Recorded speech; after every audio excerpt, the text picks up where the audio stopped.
क्या आपको पता है बड़े बड़े हॉस्पिटल में डेड बॉडी का पोस्टमार्टम कैसे किया जाता है? और क्या आप जानते हैं पोस्टमार्टम के दौरान डेथ बॉडी के साथ डॉक्टर क्या क्या करते हैं? और क्यों शाम के 6 बजे के बाद किसी भी डेड बॉडी का पोस्टमार्टम नहीं किया जाता? और कैसे केस में किया जाता है पोस्टमार्टम? आज के इस वीडियो में हम ये बताएंगे कि पोस्टमार्टम क्यों और कैसे किया जाता है। इन सब सवालों के जवाब जानने के लिए बने रहे हमारे साथ वीडियो के अंत तक। फिल्मों से लेकर अखबारों तक और न्यूज चैनल्स तक में आपने पोस्टमार्टम शब्द कई बार सुना होगा। ये वो साइड इफेक्ट तरीका है जिसे ये पता लगाया जा सकता है कि आखिर जिसकी मौत हुई है उसके मरने की असली वजह क्या थी। पोस्टमार्टम मरने के बाद की जाने वाली एक सर्जरी ही है जहां पर कई तरह की बातें सामने आती हैं।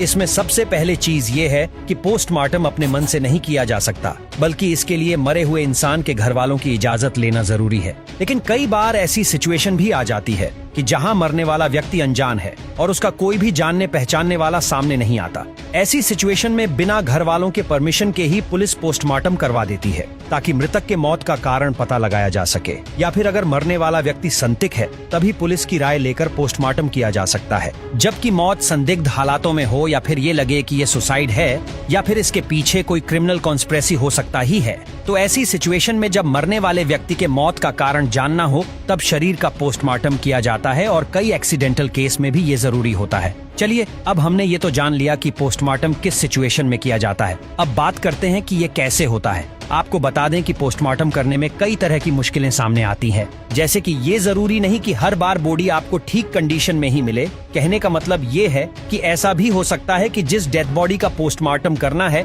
उसकी मौत किसी भयानक एक्सीडेंट से हुई हो, जिसके चलते बॉडी को ढंग से एनालाइज करना मुश्किल है क्योंकि उसके बॉडी पार्ट्स इधर उधर बिखरे हुए हो सकते हैं। वही अगर बॉडी को पूरी तरह से एनालाइज करने के बाद भी ये समझ ना आए कि मौत का कारण क्या था तो इससे अनडिटरमाइंडेड घोषित कर दिया जाता है। पोस्टमार्टम ज्यादातर मौत के 2 से 3 दिनों के अंदर ही हो जाना चाहिए, नहीं तो उसके बाद बॉडी डिकम्पोज होना शुरू हो जाती है और उस पर ऑपरेट करना और भी ज्यादा मुश्किल होता जाता है। पोस्टमार्टम के लिए कोई भी शरीर जब आता है तो सबसे पहले उसका एक्सटर्नल एग्जामिनेशन किया जाता है। एक्सटर्नल एग्जामिनेशन में सबसे पहले जिस हालत में शरीर आया है उसी हालत में शरीर की तस्वीरें खींची जाती हैं ताकि बाद में शुरुआती का रिकॉर्ड रखा जा सके। इसके साथ ही शरीर पर बने टैटू और मास्क को भी रिपोर्ट में लिखा जाता है, जिसके बाद ब्लड और नाखूनों के सैंपल लिए जाते हैं और उन्हें आगे जांच के लिए भेज दिया जाता है। ब्लड के साथ ही आंखों के लिक्विड को भी जांच के लिए भेजा जाता है। इन दोनों ही चीजों से आपके शरीर में अल्कोहल लेवल और ड्रग्स होने का पता चलता है, जिससे जांच थोड़ी आसान हो जाती है।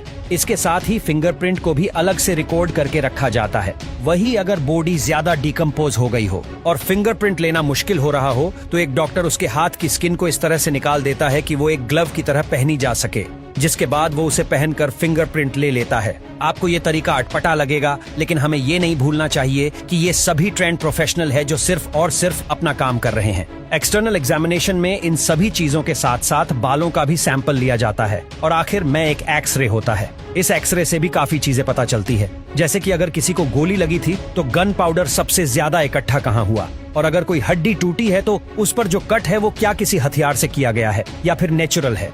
इसके बाद मृतक के शरीर से उसके कपड़े निकालकर इसे पूरी तरह से नंगा कर दिया जाता है और उसकी पीठ के नीचे एक रबर या फिर वुडन ब्लॉक लगाकर उसके शरीर को छाती से ऊपर उठाया जाता है। अब अगर वो किसी मर्द का शरीर हो तो ईस पर वाई शेप का कट लगता है और औरतों के लिए यू शेप हुए कट आपके कंधे से शुरू होकर प्यूबिक बोन तक जाता है, जिसके बाद डॉक्टर ऊपर की स्किन और बाकी के लेयर्स को निकालकर इस हिस्सों को पूरी तरह से खोल देते हैं। इसके बाद शरीर के अंदर ही लैरिक्स, फूड पाइप और हार्टबिट को अलग कर दिया जाता है। इसके बाद डॉक्टर शरीर के हार्ट और लम्स जैसे इंपॉर्टेंट पार्ट तक पहुंचते हैं। फिर धीरे धीरे करके दिल, स्मॉल इंटेस्टाइन, पेट और सभी जरूरी ऑर्गन्स को कट लगाकर शरीर से बाहर निकाल दिया जाता है। बता दें कि पोस्टमार्टम की प्रक्रिया के दौरान हाथों और पैरों को तब तक खोलकर नहीं देखा जाता जब तक कि बिल्कुल जरूरी ना हो। निकाले गए पार्ट्स को अच्छे से वजन किया जाता है और ऐसा इसलिए क्योंकि कुछ बीमारियां इस तरह की होती हैं जिससे ऐसे हिस्से का वजन कम या फिर ज्यादा हो सकता है।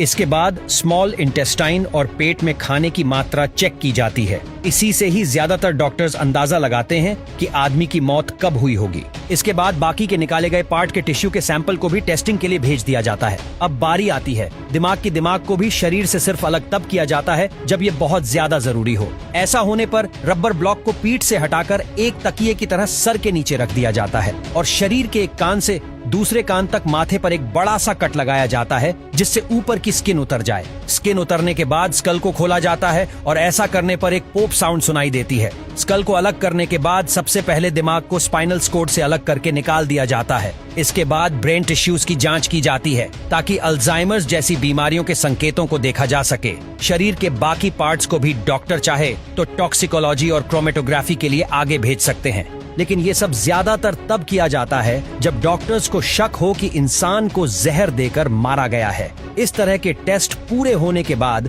शरीर के निकाले गए बाकी अंगों के साथ क्या करना है ये डॉक्टर पर निर्भर करता है। ज्यादातर केसेस में सभी अंगों को वापस उनकी जगह पर रखकर बॉडी को स्टिचेस की मदद से वापस बंद कर दिया जाता है, लेकिन कभी कभी डॉक्टर्स पूरे अंग या फिर कम से कम उसके कुछ हिस्से या फिर टिश्यूज को स्टोर करके रख देते हैं, और ऐसा तब किया जाता है जब मौत के पीछे का कारण स्पष्ट न हो पाया हो या फिर कोर्ट में कोई केस चल रहा हो, ताकि इन पार्ट को सबूत के तौर पर इस्तेमाल किया जा सके।